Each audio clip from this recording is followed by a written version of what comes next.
It's round 5 of the Formula Regional Championship, and for Texan Jet Bowling, the season has truly been a roller coaster. But coming into New Jersey, Jet is carrying the impetus of his first win at Indy and multiple podiums at Mid-Ohio. Yeah, it was good weekends, 2 back-to-back weekends, so the momentum was there after the win in Indy. I think we went 4 out of 5 races from podiums, so really good points, clawed our way back toward the top.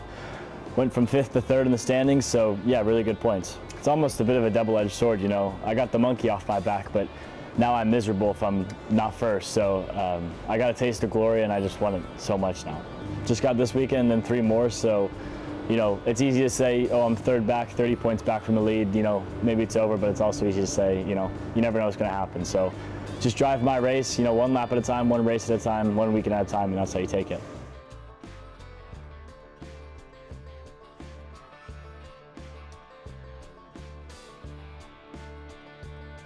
In practice 1, Jet is 4th quickest, but only 0.2 of a second off the fastest time, which is set by his rival and teammate Nicholas Ambiato of Santiago, Chile.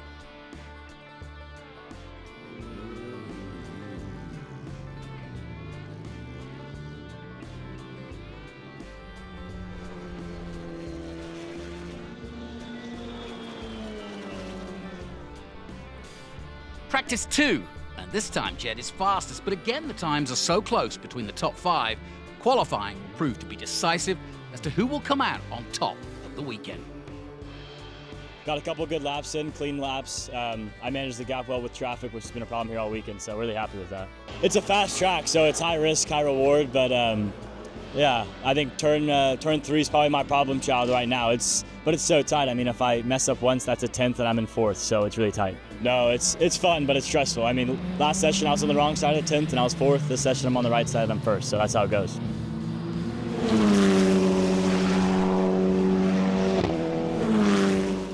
Stephen Giles is Jet's race engineer. He's in Jet's ear each and every session, tweaking the car as together they try to squeeze milliseconds out of their setup.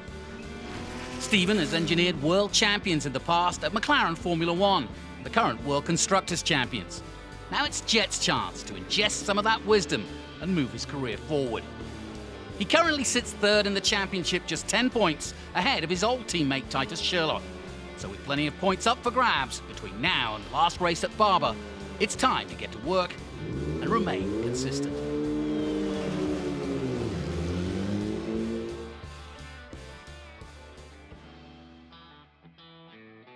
Saturday is qualifying and race 1. Jet is confident he can get the pole with the setup they have. That said, he's wary of just how close things are between the top 4. Using new tyres for qualifying is essential to go for the pole, but there really is only 2 push laps where the tyres are at their optimal performance, so there's no margin for human error. Again, in qualifying, there's just 0.2 of a second between the top 4. That's the blink of an eye for you and me, but in motor racing, it's the difference between winning and losing. Yeah, it was a good session. We did a different strategy than some other guys. We went with 2 sets of tires. First set was just to fill the track out. Yesterday the track, there wasn't any sun out, so the track was a bit different today. So felt that out, and then I put in a pretty good lap on the first set, and then we went new tires, and I knew it was there. I just had to put it together, and I was able to do it. There was never a doubt, you know. I felt the track was good. You know, I told Steve we needed to make a change to the car. We talked about what the changes would be, and we made the change, and we went quicker.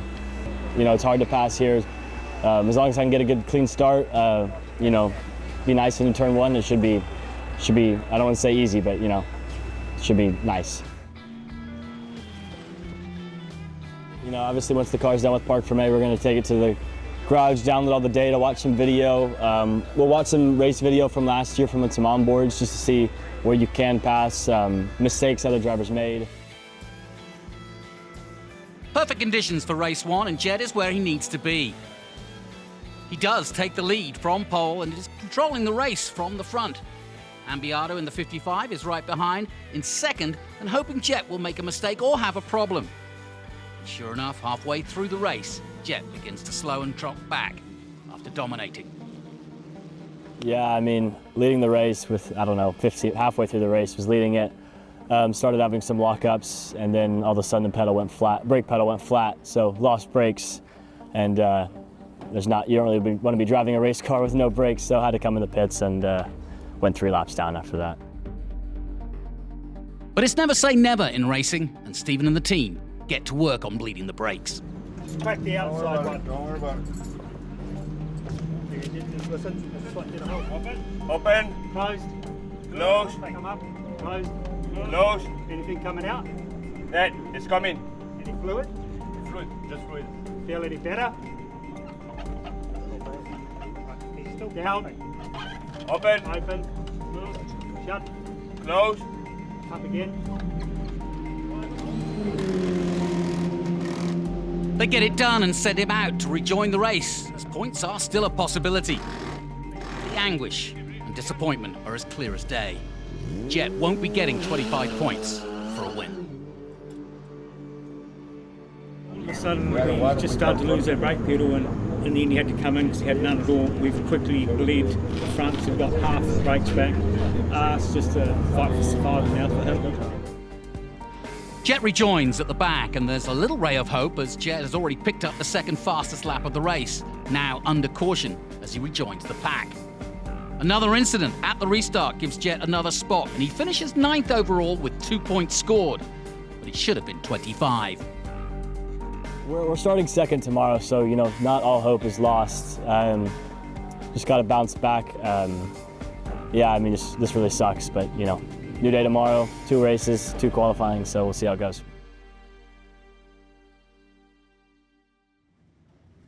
A new day and hope springs eternal, but already another spanner in the works as a crash in another race has meant that the FR Championship will drop race 2 with a reduced schedule.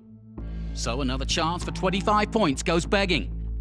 It's all now down to the final race to make some valuable points up and stay in the hunt. Jet slots into second place with Ambiato leading and his other teammate Bruno Ribeiro in third. It's going to be another Kiwi sweep, but that's not what Jet needed. Out comes another double yellow and out comes the safety car again. At the restart, Jet loses out to Ribeiro and drops to third. It's still a podium, but again, it's not the result Jeff wanted, and more importantly, what he needed.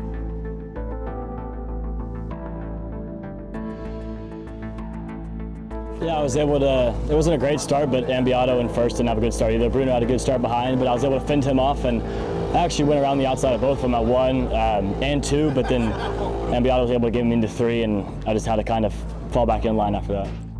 Another roller coaster weekend ends, and it's the possibility of what could have been that stings. Yeah, I mean, that was pushed the whole race, and I was waiting for a mistake or, them to start fighting, but they never did, so, but, that's a good thing when all 3 cars on the same team are within a 10th of a lap. The drivers are at their max, and so are the cars. 6 podiums on the season to go along with your win. Not bad. Yeah, not great either. I mean, I think we're 4th in the standings, so bummer weekend, but yeah, great result, I guess, today. Anybody to thank? Yeah, just thank my family, my team. We obviously had a brake failure yesterday while leading, so thanks for taking care of that, Stephen, for working with me in the data room, and everybody on Kiwi. Yeah, tough weekend. Just have to regroup and hit Motorsport hard.